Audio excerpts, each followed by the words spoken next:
ఏళ్ల వైసీపీ అరాచక పాలనలో టీడీపీ నేతలు కేసులతో పాటు కష్ట నష్టాలను ఎదుర్కొన్నారు. ఎన్నికల్లో ఫ్యాన్ పార్టీకి వ్యతిరేకంగా పోరాడి కోకటి వేళ్లతో పెకిలించి వేశారు. ఇప్పుడు కూటమి ప్రభుత్వం అధికారంలోకి రావడంతో నామినేటెడ్ పోస్టులపై ఆశలు పెట్టుకున్నారు. పదవుల కోసం పోటీ పడుతున్న నేతలెవరు, రేసులో ఉన్న ఎమ్మెల్యేలెవరు, మంత్రి పదవులు దక్కకపోవడంతో చైర్మన్ గిరిపై గురిపెట్టిన శాసనసభ్యులు ఎవరు, వెస్ట్ గోదావరిలో నామినేటెడ్ పదవులు ఆశిస్తున్న నేతలు ఎవరు? Was the story. 5 ఏళ్లు అధికారానికి దూరం. ఇప్పుడు పవర్లోకి వచ్చిన కూటమి నామినేటెడ్ పదవులపై ఆశలు పెట్టుకున్న నేతలు. ఇది పశ్చిమ గోదావరి జిల్లాలో ఎన్టీఏ పరిస్థితి. సాధారణ ఎన్నికల్లో గెలిచిన ఎన్డీఏ ప్రభుత్వం రాష్ట్రంలో కొలువు తీరటంతో టీడీపీ, జనసేన, బీజేపీ నేతలు నామినేటెడ్ పదవులపై ఆశలు పెట్టుకున్నారు. జిల్లాలోని 15 అసెంబ్లీ, 2 పార్లమెంటు స్థానాల్లో కూటమి క్లీన్ స్వీప్ చేసింది. కొత్త ప్రభుత్వం కొలువు తీరింది. ఎమ్మెల్యేలు ప్రమాణ స్వీకారం చేశారు. పాలనపై దృష్టి పెట్టిన ఎన్డీఏ సర్కార్ నామినేటెడ్ పోస్టుల భర్తీకి ప్లాన్ చేస్తోందనే టాక్ ఉంది. వైసీపీ పాలనలో కష్ట నష్టాలను ఎదుర్కొని వైసీపీ కూకటి వేళ్లతో పెకిలించి వేయటంలో క్యాడర్దే కీలక పాత్ర. దీంతో ఇప్పుడు అందరి దృష్టి నామినేటెడ్ పదవులపై పడింది. ముఖ్యంగా మంత్రి పదవులు దక్కని కొందరు ఎమ్మెల్యేలతో పాటు తెలుగుదేశం ద్వితీయ శ్రేణి నాయకత్వం వరకు పోస్టులపై ఆశలు పెట్టుకున్నారు. టీడీపీ అధిష్టానం సైతం సాధ్యమైనంత త్వరగా వాటిని భర్తీ చేస్తుందనే ప్రచారం జరుగుతుంది. దీంతో కొందరు నాయకులు అప్పుడే తమ గాడ్ ఫాదర్ల ఆశీస్సుల కోసం ప్రయత్నిస్తున్నారు. వైసీపీ పాలనలో అణిచివేతకు గురయ్యారు, కేసులు ఎదుర్కొన్నారు, కష్ట నష్టాలు తప్పలేదు. దీంతో ఇప్పుడు నామినేటెడ్ పదవులపై గురిపెట్టారు.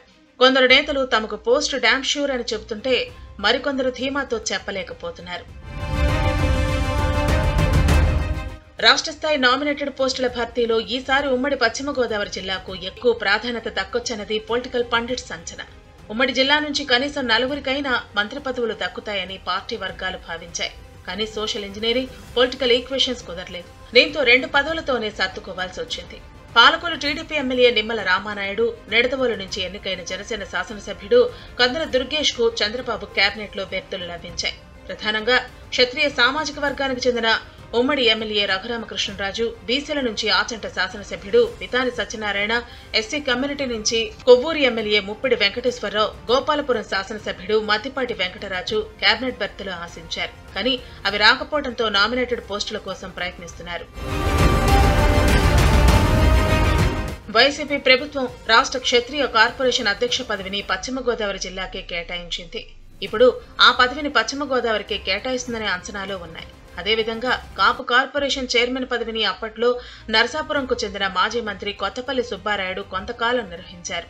ఆ పోస్టుపైన జిల్లా నేతలు కన్నేశారు.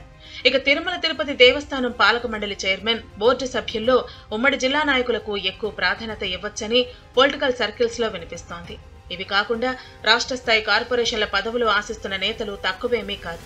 ఇక జిల్లా స్థాయి పదవుల విషయానికి వస్తే డీసీసీబీ, డీసీఎంఎస్ పాలకవర్గ పదవులపైన కొందరు నేతలు ఇప్పటి నుంచే కర్షిప్ వేద్దామా అనే ఆలోచనలో ఉన్నారు. ప్రస్తుతం జిల్లాలో ఈ 2 పదవులు వైసీపీ నేతల చేతుల్లోనే ఉన్నాయి. త్వరలో వాటిని కైవసం చేసుకునేందుకు వీలుగా టీడీపీ నేతలు పావులు కదుపుతున్నారు. ఇక నియోజకవర్గ స్థాయిలో ఉండే వ్యవసాయ మార్కెట్ కమిటీల చైర్మన్ పోస్టులను భర్తీ చేయాల్సి ఉంది. వీటిని ఎవరెవరికి ఇవ్వాలనే అంశంపై ఇప్పటికే ఆయా నియోజకవర్గాల ఎమ్మెల్యేలు కసరత్తు ప్రారంభించారు. ఇక దేవస్థానాల పాలక మండళ్లను సెకండ్ లెవెల్ క్యాడర్తో భర్తీ చేయడానికి సన్నాహాలు చేస్తున్నారట. ఉన్న పదవులు తక్కువ, ఆశావహులు ఎక్కువ. దీంతో నామినేటెడ్ పోస్టులు ఎవరికి దక్కుతాయో చూడాలి.